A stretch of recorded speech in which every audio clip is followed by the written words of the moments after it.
Along East Monroe Avenue, shots being fired, and there are people running. There was 7 down. I think it was a total of 5 down. For at least 2 to 3 minutes, it was absolute chaos. I bet you there were 30 to 50 shots that I heard. It went on for a while. You could see Steve Scalise out into the field. He dragged himself after he was shot. The emotional shock of seeing your friend shot, you're defenseless. We would have been his next victims. Our lives were saved by the Capitol Hill Police. Had they not been there, I think it would have been a massacre.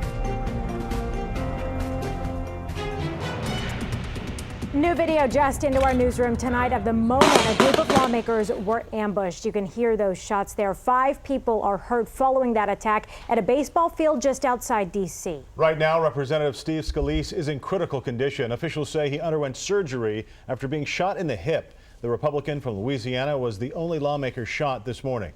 4 others were also injured in the attack. One is Zach Barth, who's a staffer for Roger Williams. The UT grad was shot in the calf and has been released from the hospital. The other victims are lobbyist Matt Micah and Capitol Police officers David Bailey and Crystal Griner. All of a sudden we heard a shot, a very loud shot that everybody thought it sounded like a gun, and then boom, rapid succession after that. The shooting started while lawmakers were practicing for a charity baseball game tomorrow night. The game will go on as scheduled, but President Trump will not attend due to last-minute security requirements.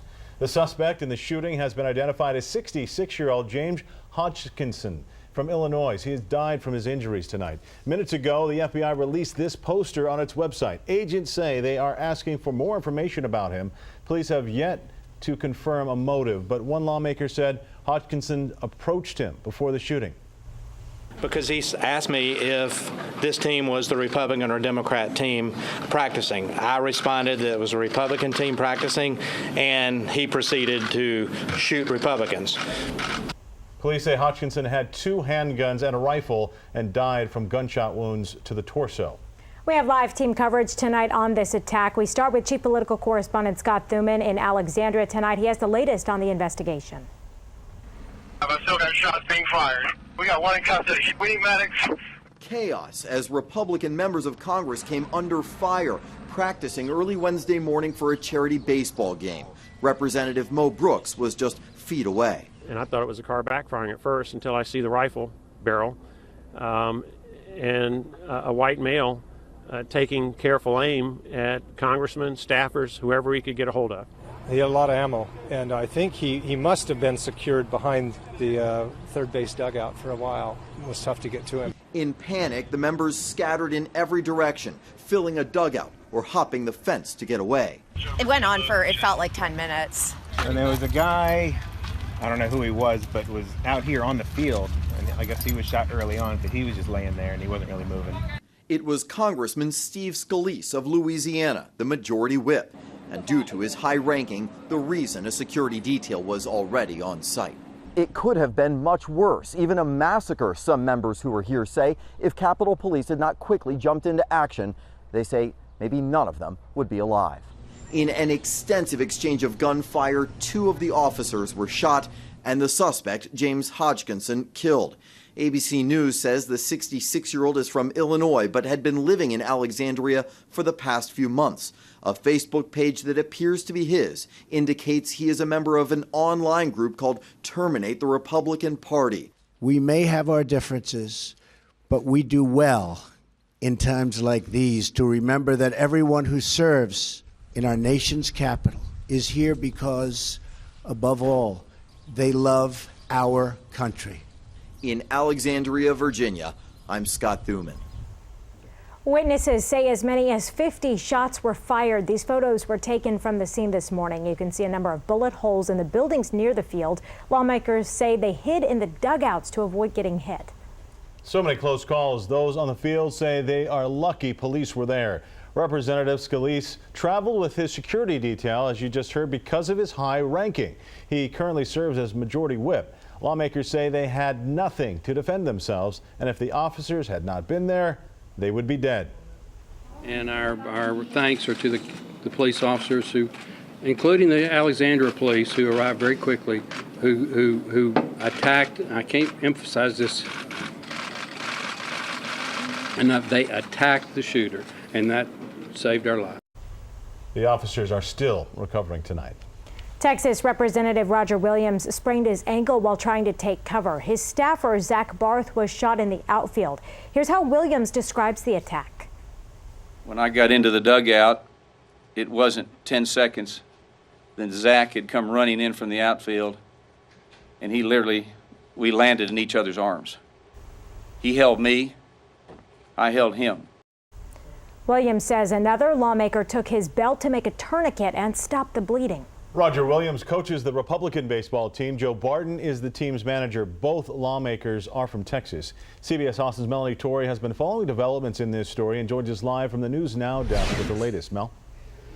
Yes, Walt, up until 3 weeks ago, that former staffer was driving Representative Williams to practice at 6 a.m. 4 to 5 days a week. He says to see lawmakers who are participating in a bipartisan charity event targeted this way is an absolute shame.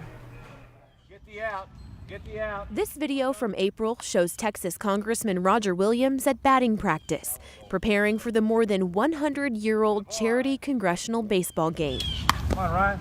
His former staffer shared it with us. These guys voluntarily take time out of their mornings to come practice, and they practice every single morning that Congress is in session. But practice Wednesday was unlike any other. Texas Congressman Joe Barton, the team's manager, heard gunshots, then saw a man shooting. He shot at Trent Kelly, our third baseman. He shot at Steve Scalise, our second baseman. He hit Steve Scalise.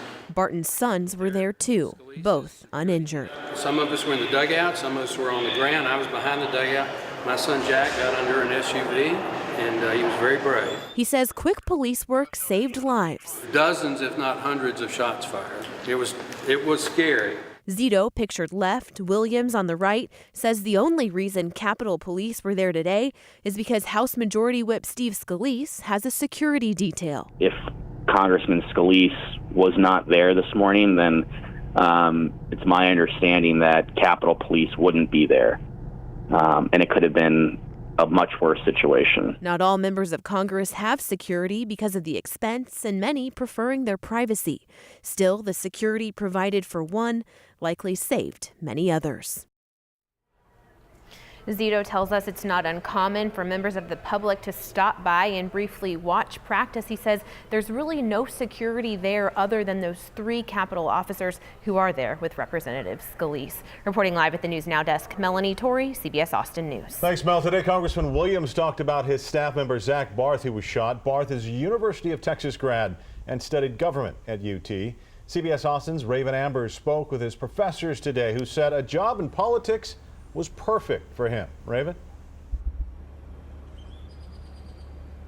Yes, we spoke with Professor Sean Theriault today, and he says that Zach was just one of those people who is passionate and very smart whenever it comes to politics, and he recently saw him in D.C. Sean Theriault says that he first worked with Zach not only as his U.S. Congress professor, but he says after noticing his work ethic and attitude, he asked him to be part of his undergraduate research program. He says Zach was just one of those people who's in politics because he truly cares about people.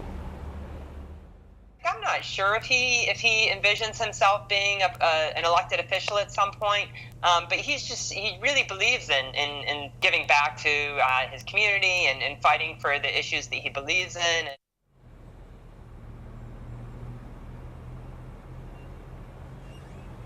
In a press conference just a little while ago, Representative Roger Williams did say that Zach is expected to make a full recovery. And coming up at 6, we'll take a look at Zach's service both in Austin and D.C. Reporting in Austin, Raven Ambers, CBS Austin News. Thanks, Raven. Even more Capitol Police will be out working in the already heavily guarded area. Right now, the police force employs more than 1,700 officers. They patrol just 126 acres of the Capitol grounds. There is no direct threat to the Capitol complex tonight, but security officials are warning people who work there to be vigilant.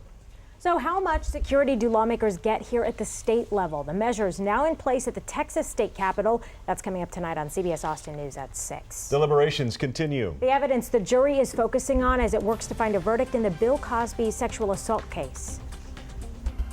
But right now, we've got cloudy skies in place. That's actually the only thing that kept us from seeing another really hot day. Current temperature outside 94, heat index 98. But those triple digits are on the way. I'll let you know when they arrive ahead in your CBS Austin 7 day.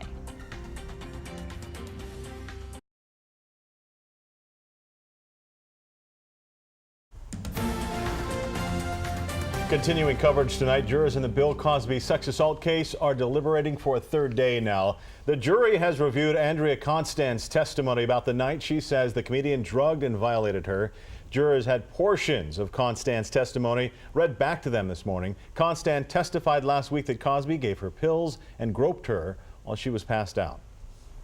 And we have Mr. Cosby's own admission under oath that he provided 3 pills, that she didn't consent, Andrea, that he found Andrea Constant to be truthful. The 79-year-old comedian faces 3 felony accounts of aggravated indecent assaults. 4 people are killed, including a gunman, after a shooting at a UPS warehouse. The gunman opened fire at the office in San Francisco as drivers and managers were getting ready for a meeting. The shooter was armed with a pistol. When police found him, he then shot himself. UPS confirms the suspect was an employee. The motive for the attack is still under investigation. An inferno in a London high-rise. I have never seen a fire of this nature. The history of the building giving new clues about the fire and why it spread so quickly.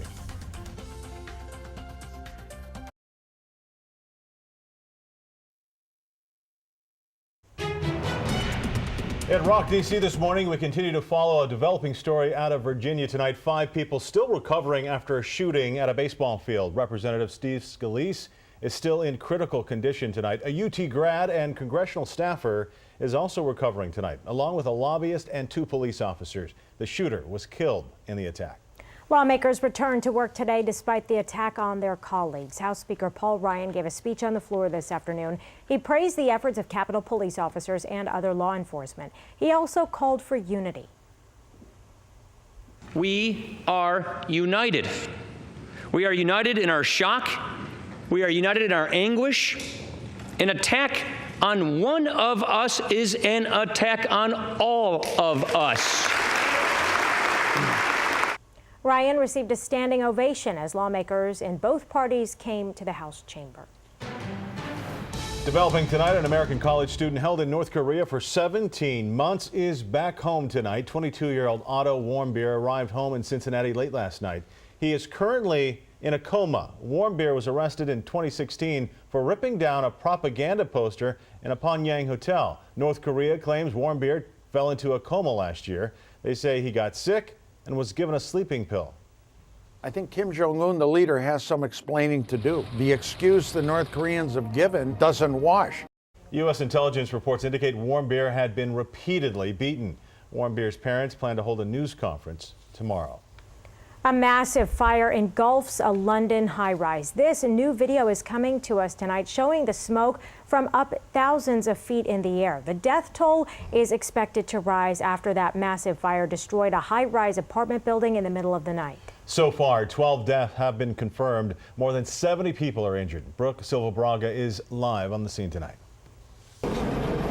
Firefighters are going floor by floor, searching for survivors inside the 24-story apartment tower that went up in flames overnight in London. The building was still smoldering Wednesday. This is a completely unprecedented fire.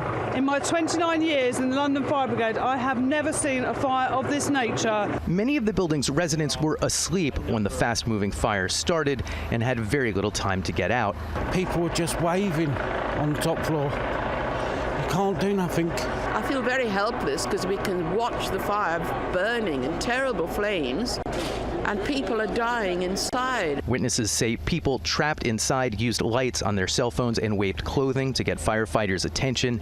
Others tossed children out of windows to save them from the smoke and flames. As high up as past the 8th floor, there was people jumping and throwing their kids. They just wanted someone. If you couldn't save me, please save my children. A community group says it warned London officials that safety concerns with the building's firefighting equipment could lead to a catastrophic event here. Now residents want answers. I haven't heard no alarm. I only heard in my house smoke alarm. There is no fire alarms running, working. I don't know why the fire brigade didn't break the glass to tell the people to go out. Officials say the cause of the fire remains under investigation, but some residents blame shoddy repairs. Brooke Silva-Braga for CBS News, London. The apartment tower was refurbished just last year. The manager of the housing complex says it's too early right now to really speculate on what made the fire spread so quickly. Now, your Storm Tracker weather with Chief Storm Tracker meteorologist Chicago Windler.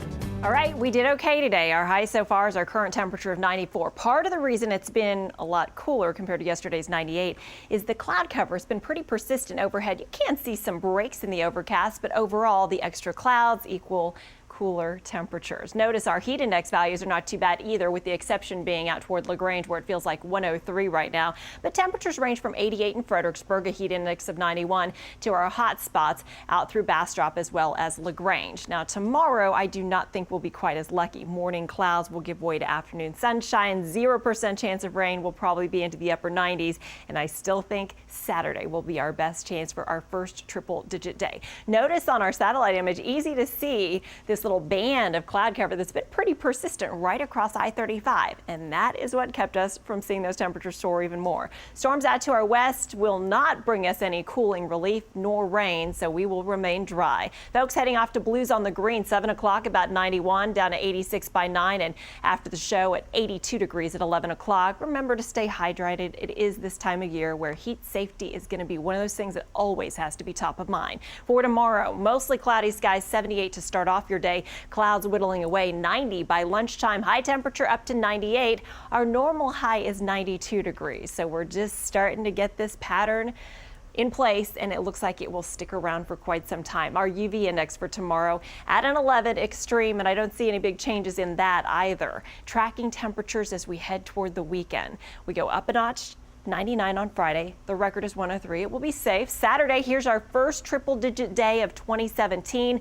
The record of 106 will be safe. Let's talk about that first triple-digit high. Last year, we didn't get there till June 28th. In fact, 2014, and we saw, let's see, both 2015 and 2014 in July. Our average first runs generally around July 10th, and we will be earlier than that the way things are looking. You can see on our future track computer model, after midnight, those clouds roll back in. By midday, clouds moving out, and by afternoon, we reach that high temperature of 98 degrees. It'll probably feel more like 102 or 103 in the middle of the afternoon. Now, I've got you at 100 for Saturday, but I'm backing temperatures down just a degree or so for Sunday, Monday, and Tuesday of next week. As for substantial rain chances, we may be about a week and a half away from that. And your Father's Day forecast, if you don't mind the heat, is looking fantastic. Mostly sunny skies for your Sunday. Temperature starting out around 78 and topping out at 99. Right on par. Maybe a few birdies.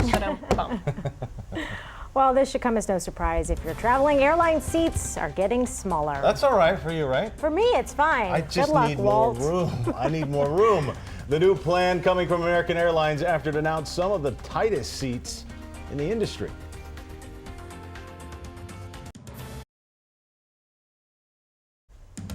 The latest tonight now on the head of the Michigan Health Department and the state's chief medical officer charged in an investigation of Flint's lead-contaminated water. Flint officials failed to treat its water to reduce corrosion back in 2015, leading to the release of lead from old pipes. Dr. Eden Wells is charged with obstruction of justice. Nick Lyon, head of the Department of Health and Human Services, is charged with involuntary manslaughter. President Trump is stopping the clock on his controversial travel ban. The revised ban would have blocked people from 6 majority Muslim countries from entering the U.S. for 90 days. The policy would have kicked in on March 16th, meaning the ban technically expires today. Trump issued a memorandum this morning saying his proposal is delayed until the Supreme Court makes a ruling. A small victory tonight for air travelers. American Airlines is backtracking from a plan that would have created some of the tightest coach seats in the industry. That's where I live. American says it will still cut leg room on its new Boeing 737s, but will no longer make 3 of the rows in the back even more cramped than the others. Nobody wants their knees in their chest. The company says the decision was in response to customer complaints. Even less room, man. Yikes. I know. Well, that heat is really sticking with us. It is, and I think we'll build on it day by day and peak on Saturday with our first triple-digit day of the year, well ahead of schedule. Now notice, Friday, Sunday, Monday, Tuesday, I've got you at 99. It is fair game that any one of those days we could also tip the scales, but the most likely will be Saturday. Use the heat safety, stay hydrated, and stay cool. All right. Thanks for joining us. The CBS Evening News is next. See you back here at 6 o'clock.